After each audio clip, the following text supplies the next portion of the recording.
Geeks with beards.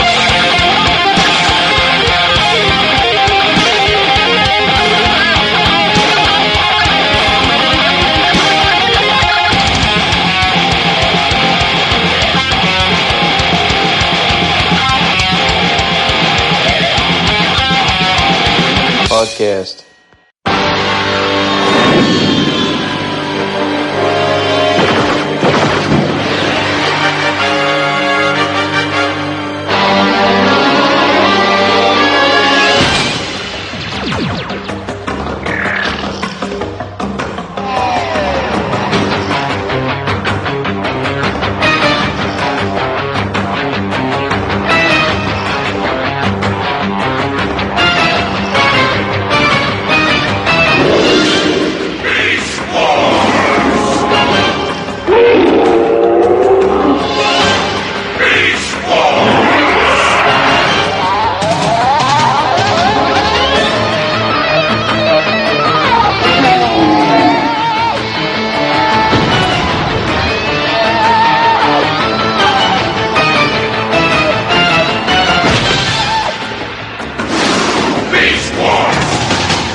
Hello, everybody, and welcome to another episode of the Geeks with Beards podcast.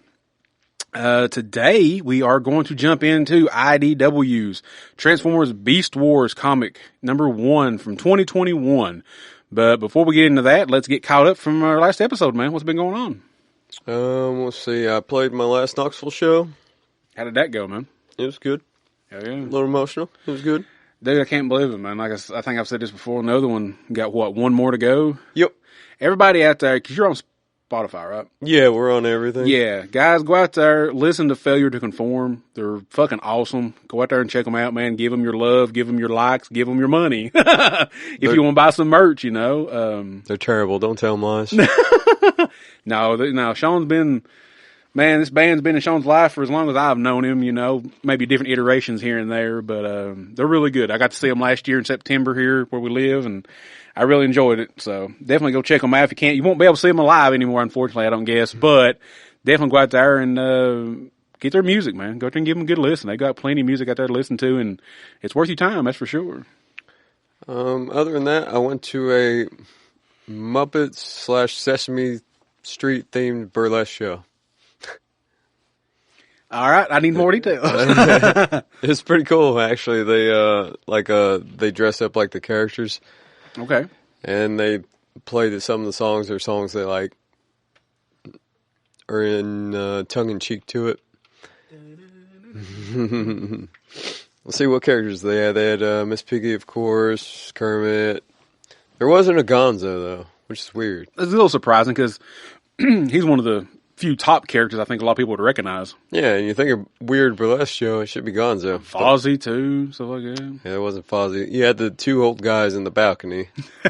And then, like Cookie Monster. And then there was a girl with the fish. Girl with the fish. I don't know. I can't remember the name. It was like one of the rare ones. Okay. My friend was telling me, but cool. That was good. And then she made me watch, because I'd never seen the original series. Mm-hmm. So she made me watch a couple episodes, and I watched the Christopher Reeve one. It was really good. Oh, the Muppet Show, yeah. Mm. Dude, those are good ones, yeah. And the Mark Hamill and the Alice Cooper one. Yeah, the Mark Hamill one's really good. Like, they go all out Star Wars on that one. Yeah, they did. R2-D2's there, C-3PO. That's really good. Chewbacca without the belt. Miss Piggy flirting with Mark Hamill. Miss Piggy flirts with every man. She does, yeah. It was hardcore in the Christopher Reeve show. I'm sure. I need to watch that. I don't think I've seen that one. I need to watch that one. It's really good. I think it came out after the first movie. That would make sense, probably. Yeah. And then I watched this terrible movie. It was called Wild Zero. Never heard of it. Well, when I was up in New York, was it last year or the year before? Mm-hmm. I went to this bar and they were playing it, and it was like a B movie. It's like, but they had music going, and I was drinking and all this good stuff. Kind of like a background situation. Yeah. Right? Yeah. I was like, that looks fun. So I was telling my friends, like, we need to watch this. And it was like the most dragging movie ever. But the premise is like, it's set in Japan. Mm-hmm. And you have these guys in a band, and they're like greasers, like from Greece. and they're going around like doing whatever, and these zombies show up out of nowhere. And Random, but okay. yeah, it seemed really fun. It should Yeah. have been really cool, but no, it drug. Just pacing can kill movies for sure if they don't. Especially if it's subtitled, because you don't have like a lot of other stuff going on. Yeah, true. That is true. Yeah. How long was it? Do you remember how the run time? It was 1 hour and 45. We made an hour way in. I'm like, nah, I'm done. Yeah, at $1.45, that's a little long for one. It's going to be slow like that. I wouldn't go. $1.20 maybe something like that would have been better for you. Probably cut about 20 minutes out of it. Yeah, but other than that, same old, same old. What's been up with you? Well, first off, as of last episode when we recorded, I did get to guest star on Bad Movies, Worst People, and got to talk about Masters of the Universe 1987. It was the second time that week, because previously you guys I told I was on J-Man's channel on YouTube talking about it. Dude, it was a great experience. I love that movie. We had so much fun talking about it, talking about the toys and my history with it and everything. And the one guy just died from it. The guy. James Tolkien. He Yeah. played Lubick. He was the principal in Back to the Future. Yeah, Strickland. Yeah, Slacker. Yeah, that was sad. I mean, 95, man. He lived a good life. True. Yeah, that was a little sad about that. Read a few books here and there. Nothing like, well, now I did read a couple of, I'm going to try to use them for my, Comics Corner here. The Thundercats Silverhawks crossover starting. They got a couple of introductory books come in. My last order, dude. Man, I think this crossover is going to be amazing. It's going to be basically, it's going to run over 3 books for I think a total of 15 issues throughout this year. So it's going to be really, really good. Really dark, I think, but it's going to be really, really good. I haven't really watched anything. Just been watching a little bit more Lois and Clark. Did watch a few Chuck Norris movies because, you know, like I said last episode, we lost Chuck, so I've been going back and watching a few of his older movies. But, yeah, I think other than that, that's been about it for me too, man. Not a whole lot going on. So we will jump into IDW's Beast Wars comic number 1 from 2021, written by Erik Burnham, art by Josh Burcham. Yes. So we open to the Tripredacus Council talking to someone about information stored on a golden disc. And the character's name is Galavar. And Galavar is saying, hey, I already stole these discs. I done got them. And the Tripredacus Council, because basically the Tripredacus Council says, you know, it's going to be hard to get them. They're, you know, in this highly secure area that the Maximals have stronghold. You know, I don't know if you can get to them. And Galavar's like, done did it. He's like, they're like, what? Yep. And I didn't even ask permission to do it. He said, I done got them. And while he's talking to the Tripredacus Council, we basically see what happened. We see Pterosaur and Dinobot. They break into the, what do they call it? The Science Ministries Research Center. And they overpower the guards. And Pterosaur, he's about to kill one of the guards, but the guard pleads for his life because he's unarmed. Dinobot stops Pterosaur saying, look, there's not any honor in killing someone who doesn't fight back. Pterosaur kind of looks at him. He's like, wait a minute, you're a Predacon. This is what we do. We get rid of Maximals. And Dinobot's like, no, there's no honor in fighting somebody who doesn't want to fight back. So they argue back and forth for a little while. And if you know the cartoon, Pterosaur is insufferable sometimes in the cartoon, if you know that character. So they argue for a little while, and they are interrupted by Scorponok, another one of the Predacons, saying that they don't have time. He's like, look, we ain't got time for this. He's like, we are on the clock. Galavar expects us to get these discs and get to, like, what did I want to say? Kind of like where the shuttles, the airstrip or whatever, you know, where the shuttles are at. And so we jump to the shipyard and we see that there's 3 other Predacons that are stealing a transwarp ship. And in the process, they're destroying all the other ones because they don't want to be followed. Because their plan is to grab the discs, take the transwarp ship. The information that's on the discs is going to tell them where they want to go, and they don't want to be followed. So that's why they're like, hey, we got to destroy these other discs. So they can't be followed, or excuse me, we got to destroy these other ships so we can't be followed off of Cybertron. And one of the Predacon, or two of the Predacons that you see that are destroying it is Waspinator and Tarantulas. Man, again, if you know the cartoon, Tarantulas is your evil scientist of the Predacons. And Waspinator, bless his heart, he's got good intentions. He's loyal to Megatron. He gets hurt and tore up all the time, bless him. He's always getting injured. Is it similar to the Starscream situation? Tarantulas would be. Yeah. He kind of would be like the Starscream of the Beast Wars era, yeah. So we go back to the Tri-Predator Council, and they tell Galavar, he's like, look, this is a bold move, but it will fail, and we can't give you permission. And this is when Galavar, I jumped ahead a little bit, this is when Galavar says, well, number one, done got him. My troops done got him. And number two, I didn't ask your permission. I did it because I wanted to do it. And he's like, I'm not asking for permission to do it. I'm not asking for permission for anything. And he says, by the way, don't call me Galavar anymore. My name's Megatron. Okay, is that from the cartoon? Is that from both, like the original? Or the cartoon, he's never called Galavar in the cartoon. He's right from the get-go in the first episode, he's Megatron. But you do later on in the series find out that he did take the name Megatron, as his, because of, the G1 character, as I guess kind of a way to honor Megatron and stuff, because the Predacons and Maximals are the descendants of the Autobots and Decepticons. Okay, so it does connect. They're just different characters. Yes. Okay. Sorry, I misunderstood your question. Yeah, they did connect. No, you're good. Yeah. Mm-hmm. So he's like, you call me Megatron. Yes. Like my namesake, I will lead our people to the glory you have, what did it say? Oh, sorry. To the glory that you have failed to do.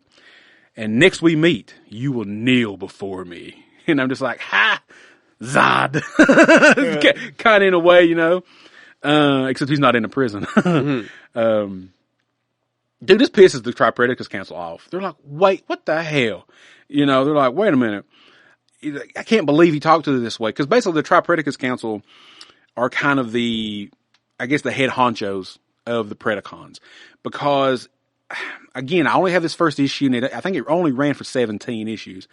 If you go by the cartoon, and that's basically kind of my knowledge of Beast Wars, if you go by the cartoon, there is no war right now between the Maximals and Predacons. The Maximals, because the Autobots won the Great War, the Maximals kind of control Cybertron, and the Predacons are, I guess in a way, second-class citizens. Kind of. Kind of. But they are in secret trying to plan a takeover of Cybertron to basically bring back the glory that they feel the Decepticons once did back in the day. Because I think this is like, oh God, I don't remember, 400-500 years into the future from the Autobots and the Decepticons. Okay. And in the cartoon, I don't want to go too much, I'll do this later, but just real quick, in the cartoon, they have shrunken down, because if you watch the old cartoons, stuff like that, Autobots and Decepticons are huge. They tower over the human beings. Yeah. The Maximals and Predacons, to be more energy efficient, as the generations went, they shrunk their bodies down smaller to where they're actually closer to human size. They're still larger, but closer to human size now. When they're Maximals and Predacons, it makes them more energy efficient. They don't use as much energon that way. At least that's how it was in the cartoon. So one of the members is pissed off. He's like, I can't believe we let him talk to us like that. We are the bosses. We tell him what to do. And the other two said, whoa, chill out, calm down. He's like, we're going to play along. We're going to play his game for a little while. And he says, but unlike Galavar, because they still refuse to call him Megatron, at least in this issue, they're like, unlike Galavar, we have an advantage. We have an advantage of sitting back and waiting. And whether he succeeds or fails, we're going to take advantage of that as well, because if he fails, hey, we had nothing to do with it. We're against it. If he succeeds, we're going to take all the fruits of his labor, and we're going to get all the goodies out of it. Basically, we'll be in charge of Cybertron again if it works out for us. We'll let him do the dirty work. We'll just chill in the background, and not get our hands dirty. So we go from that to the Axelon. And the Axelon, again, if you know, is the ship of the Maximals. Well, one of the ships. Definitely, it's Optimus Primal's ship. So, and we see Optimus Primal and Rhinox, they're training, and they're also discussing that Primal, he's a little bored. He's like, man, it's like, I wish, we were on a more interesting mission instead of, just babysitting a ship full of protoforms. Mm-hmm. And Rhinox is like, look, this is our mission. We're basically a science crew. This is what we do. And Primal says, look, he says, our ship has got transwarp technology on it. He says, we should be out there exploring time and space, not just babysitting. And Rhinox says, look, he said, because of the technology and it allowing us to travel through time and space, he said, that's why that transwarp technology is heavily regulated by the Maximals, very heavily regulated. And he said that's because it will protect the time stream. He's like, because you don't want to mess with the time stream, man. It'll mess everything up. We learned that, what? Was it Back to the Future? I think Doc said something about that too. So I'm certain to think, yes, Rhinox knows this. He knows what he's talking about. Primal says, look, he's like, the universe is full of mysteries. And transwarp technology could give us answers to all these mysteries. We just got to go out there and we got to, research them and investigate them. And Rhinox says, look, he's like, that's unconventional thinking. And how the Maximal Command thinks about people thinking outside the box. They don't like it. He's like, so just chill out and we're just going to do the mission that we're on. Just then, as they're training, a call comes across the intercoms to Primal about an urgent matter on Cybertron, and that he is specifically called upon, and the Axelon is specifically called upon to take action against what's going on. Primal's like, oh, what the hell? And then he's like, oh, well. So Rhinox kind of looking at him like, yeah, look, now see what you did. You brought it into existence, now look what you did, So they both go to the bridge and see what the message is. And once on the bridge, we are introduced to the other Maximals. Rat Trap, Cheetor, and I believe, if I'm not mistaken, this Maximal was created just for this comic book. Nyx, N-Y-X. Rat Trap kind of smarts off saying, look, Primal is going to finally join us on the bridge. Ooh, the great leader. He thinks he's too good to be up here. And again, if you know the cartoon, at least in the first season, Rat Trap he was a smart ass. He's a good guy, but he's a smart ass. As the cartoon went on, they didn't get away from it, but they didn't use it as much. It was more between him and Dinobot in the later seasons went. Rat Trap doesn't think he can hear him because he's not on the bridge yet, and Primal says, hey, the comms are still open. I can hear every word you just said. And Rat Trap's like, oh, damn it. He's like, damn it. I didn't want him to hear what I had to say. The moments later, we see that Primal and Rhinox have got to the bridge, and they are informed by Ironhide. I'm not 100% sure if this is G1 Ironhide. Well, no, it can't be, because if it's going with canon of the G1 cartoon, Ironhide's dead. There was a Beast Wars character named Ironhide too. I think that might be who this is, if I'm not mistaken. So Ironhide tells them that the Predacon separatists have stolen an artifact containing very sensitive information, and that they also took a transwarp ship and destroyed all the other transwarp ships in the shipyard, and that the Axelon Primal ship is the only one that's capable of catching because it has transwarp technology on them and it's not been destroyed. It's still fully functional. Ironhide tells me, he's like, a few of the ships survived. They didn't completely get destroyed, but we're going to have to repair them, and it's going to take a while to do that. Plus, you guys are closest to the Predacon ship. It should be getting up on your butt here in a little while. So you guys just sit still. It'll be there. And so Primal tells them, he's like, Maximals, get to your stations and prepare for the incoming Predacon ship. So they do. They get to their stations. They're kind of just getting everything prepared. And Cheetor reminds Primal, he's like, our weapons are mostly for defense. he's like, they're not really for us to attack anybody. And Primal says, hey, being ready to shoot first is a great defense. Star Wars reference. Cheetor's like, okay, sure, dude. At that moment, the Pred ship just zooms overhead, right over top of the Axelon, and Maximals give chase. Rhinox says, hey, he's like, maybe we should be a little more diplomatic. Maybe we should ask and see if they might consider surrendering instead of shooting.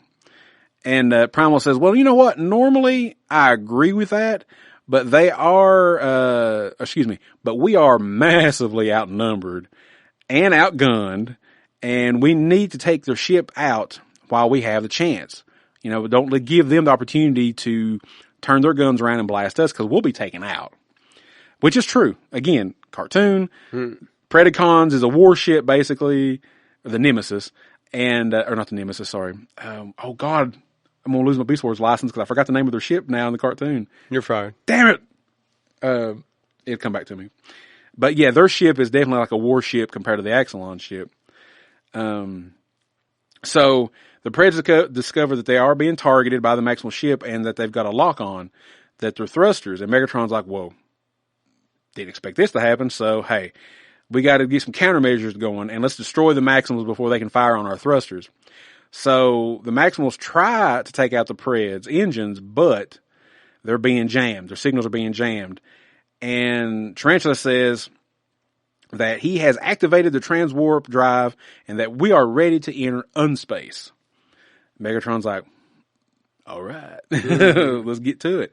So Megatron gives him the coordinates of their destination, and Tarantulas looks at the coordinates and he's like, these look awfully familiar. I feel like I've seen these coordinates before.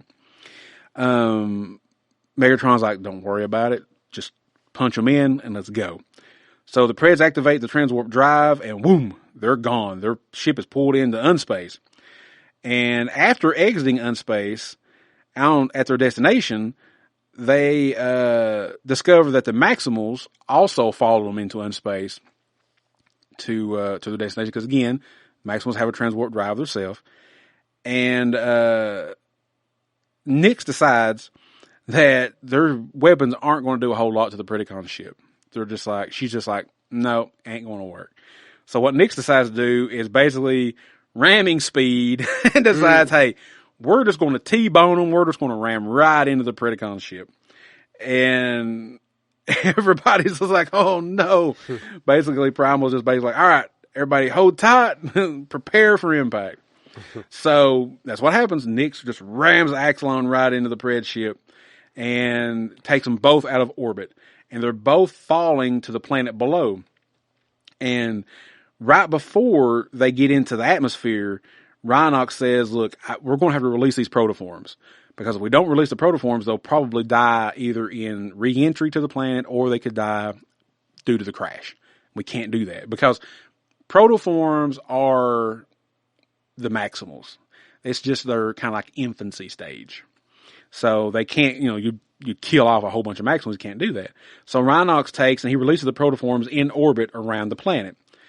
And that way they're safe from the crash. Well, both ships crash. As you can see in the comic, they crash on opposite ends of the planet, different areas of the planet.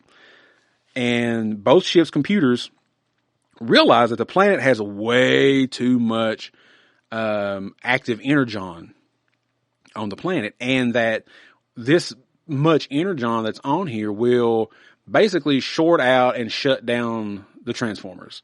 That they're going to have some type of alternate mode to protect them from all this exposure.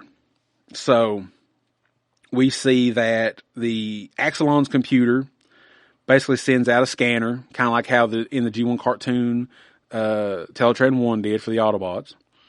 And we see that the Predacon ship, the Dark Side, got it. Their computer sends out like a little probe and starts scanning the life forms that are around. And what is so cool about this is they show you the panel of various animals that they've scanned that will be what the Maximals and Predacons take as their alternate forms. You see a gorilla, you see a rhino, you see a cheetah, you see a rat, you see a bat, you see a tarantula, you see a wasp, you see, dinosaur, just different stuff, And after they show you those various animal pictures, some are alive, some are dead, some are fossils that are scanning. Both Maximals and Predacons emerge from their ships with their new beast modes. Optimus Primal is a gorilla. Rhinox is a rhinoceros. Cheetor, he's a cheetah. Rat Trap is a rat. And Nyx, I believe Nyx was the bat, if I'm not mistaken. Megatron, was it? Yeah. Yeah. I forgot. Okay. Megatron, Tyrannosaurus Rex. Tarantulas, a tarantula. Waspinator was a wasp. Scorponok was a scorpion. Dinobot was a velociraptor. And they're all kind of just standing there looking around where they're at. And Megatron, he says, this energon-rich planet will be ours. But before we can overthrow Cybertron, we must defeat the Maximals that have followed us here. And basically, Tarantulas and the rest of them are like, okay, so we go attack now? And Megatron's basically like, chill. We also got another mission that we're here for, too. That's what those golden discs were for. And he says, a new war has begun. The Beast Wars. Very nice. Like I said, I only own this first issue. It was in 2021, and it only ran for 17 because this was the tail end of IDW's license for Transformers comic books. This was when they were getting ready to lose it. Okay. And I think if they hadn't lost the publication rights, they probably would have went longer. I don't know how well the comic did. I've heard mixed reviews from people. Some people liked it, some people didn't like it. So this is the first time that they put Beast Wars in comics, correct? No. They did it before the two that I talked to you about, the Gathering and the Ascending. They were 2 6-issue miniseries as IDW did. They were based on more of the exclusive Japanese Beast Wars cartoon characters, but it was taking place during this war. Okay. But they were in between dimensions, so they were like almost like ghosts. Like these characters couldn't see the other ones. So that was the first time Beast Wars was in comics. And this was the first, I think, if I'm not mistaken, I think this was the first ongoing Beast Wars series that was done in comic forms. Because before IDW had got the license, if a lot of Transformers comic book readers know, the company Dreamwave had the license for Transformers comics. And they put out some really pretty damn good G1 comic books. They were getting ready to do a Beast Wars comic, and unfortunately they went out of business. They went bankrupt and went out of business. For me, this is the first time probably since I bought the book in 21. I liked it. I enjoyed it. I'm not a big fan of, I think it's Burcham's the artist. Burcham. The artwork, it's IDW artwork because Burcham had worked on other stuff too. It's not terrible. It reminds me of the guy that did Wolverine and the X-Men. Oh, what was his name? Bacalou? No.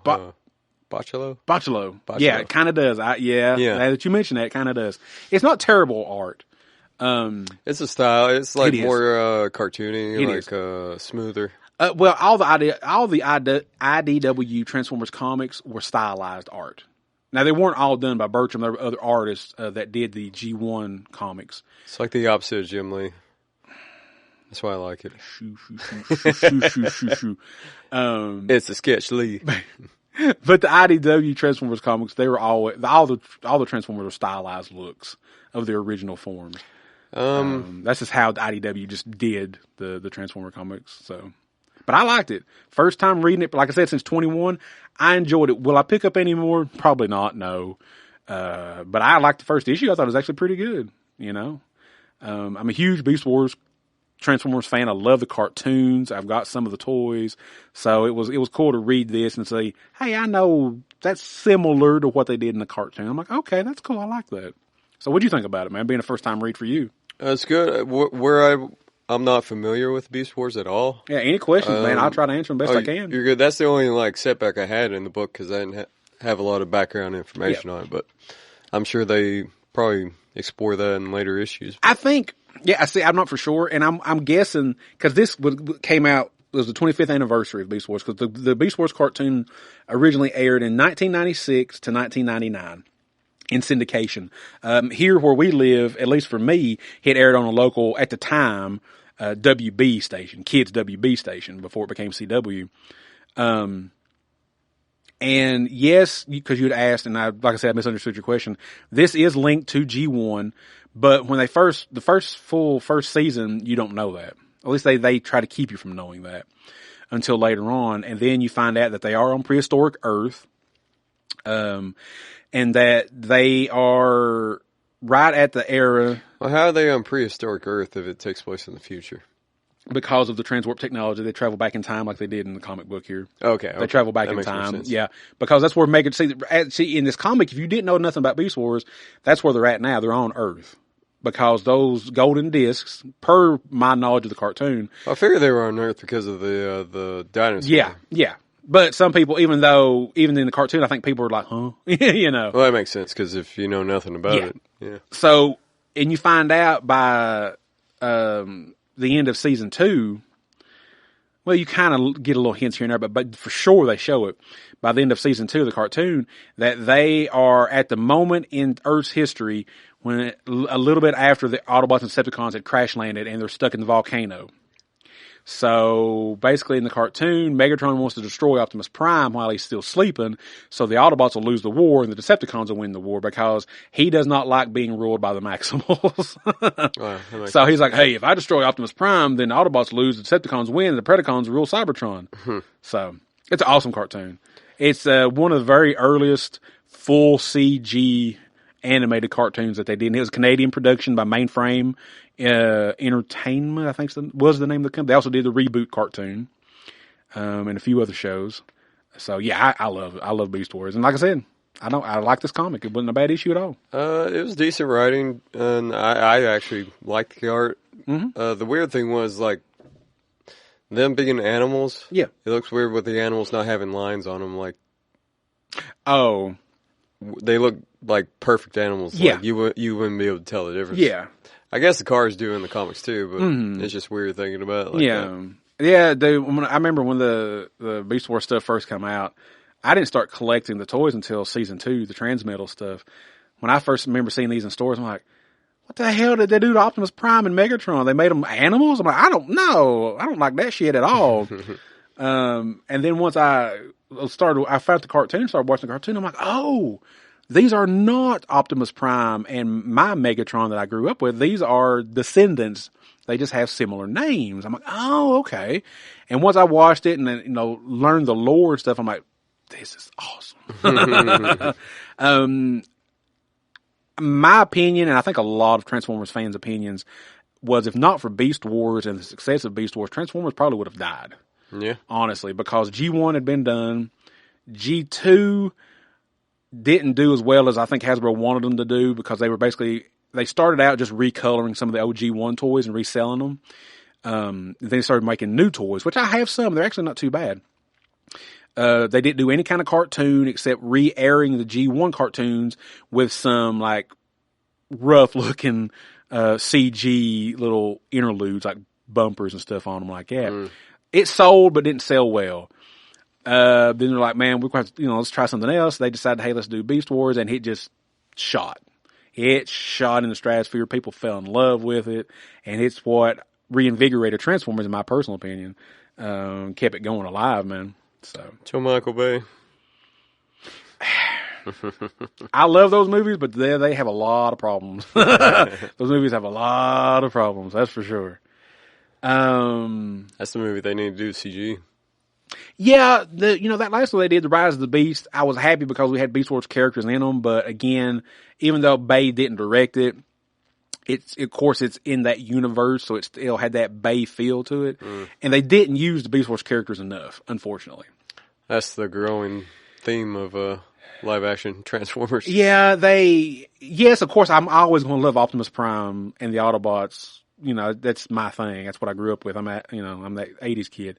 But I love Beast Wars so much that I wish they would have done more with Optimus Primal, and the characters that they had. And the thing was, they kept them in beast mode pretty much the whole film. They only transformed to robot mode like at the end of the movie when they're fighting. It's weird when the movie's called Transformers. I know. But I will give them this. Bumblebee and Rise of the Beasts are pretty high up on my list of the live action movies. Like I said, there's problems with all 7 of them, but I do still love them. Transformers 1, it's miles above them. I know it didn't do well, but that Transformers 1 cartoon movie, it's miles above the Michael Bay movies. It really is. I believe it. It really, really is. Oh, if anybody wants to pick this book up that we just covered, it's like $3 to $5. So it's it's pretty not easy to get. Yeah, it ain't that bad. And I'm assuming IDW, like most comic companies do, they release trades. Oh, yeah. I would assume it was 17 issues. They usually do 6 or so per trade. So maybe 3 at the most, 2 maybe trades if you wanted to, probably.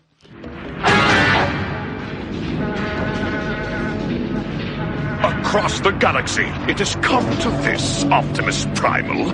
Face to face, tooth to claw. Yes. Have you anything to say? I'd say that's prime. Let's do it! Let's see. Before we say what we're going to do in our next episode, little house cleaning. If you want to talk to us, if you want to reach out to us, express your opinions on the episodes we've done or episodes you might want us to do, we've got several different ways for you to do that. We have a Facebook page. We have an Instagram. We have a Discord for you to get on there and talk about anything from food to toys to games to TV shows, whatever you want to do. We also have an email, geekswithbeardspod@gmail.com. YouTube channel where all of our audio episodes are up there for you guys to listen to. We have also have some toy review videos up for you guys to watch.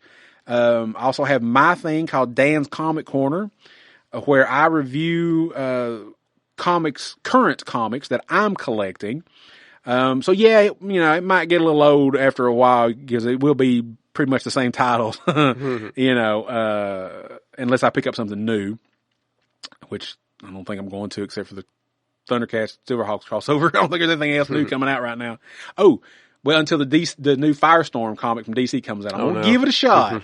I want to give it a shot. I want to see how it goes. Yeah, we'll see. I tried Superman Unlimited, and I didn't like it no more, so I quit. So we'll see where Firestorm takes me. But yeah, other than that, our next episode, we're going to go ahead. Oh, before you get to that, was this a request? I'm so sorry. This was a request. I apologize. This was another listener request.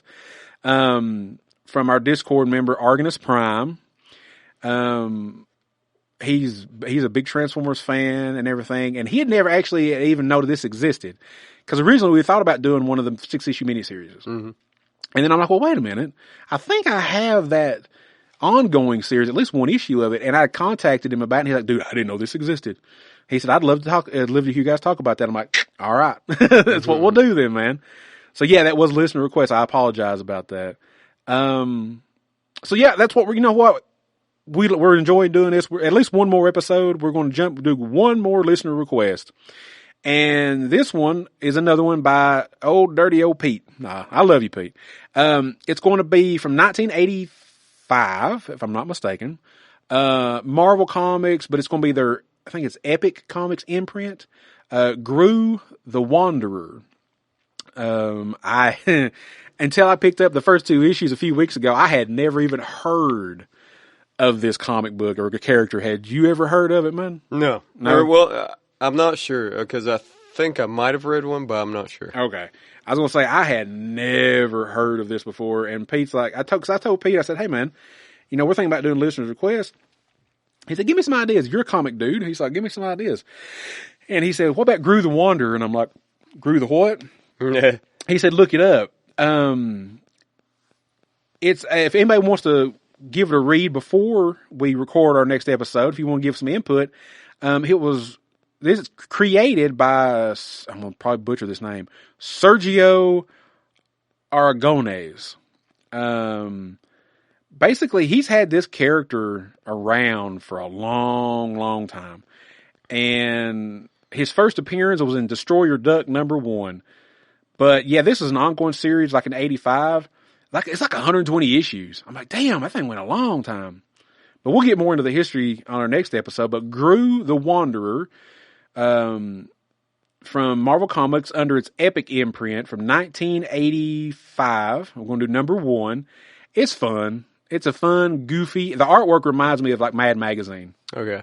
Now there might be some history to that. I'll look up some more about that. Pete, if you know more about it, please let me know. Send me some messages. Let me know. And if anybody else out there has any history about Gru the Wanderer, send us in the email, audio. Let us know what you think about it because I liked it. I've already read it. I just hadn't taken notes on it yet. I think you'll like it too. I think you'll enjoy it. It's a little silly, but I think you'll enjoy it. Seems up my alley. All right, guys. Until next time, have a good one. Goodbye. Up in the sky! Look! It's a bird! It's a plane! It's... Geeks with beards.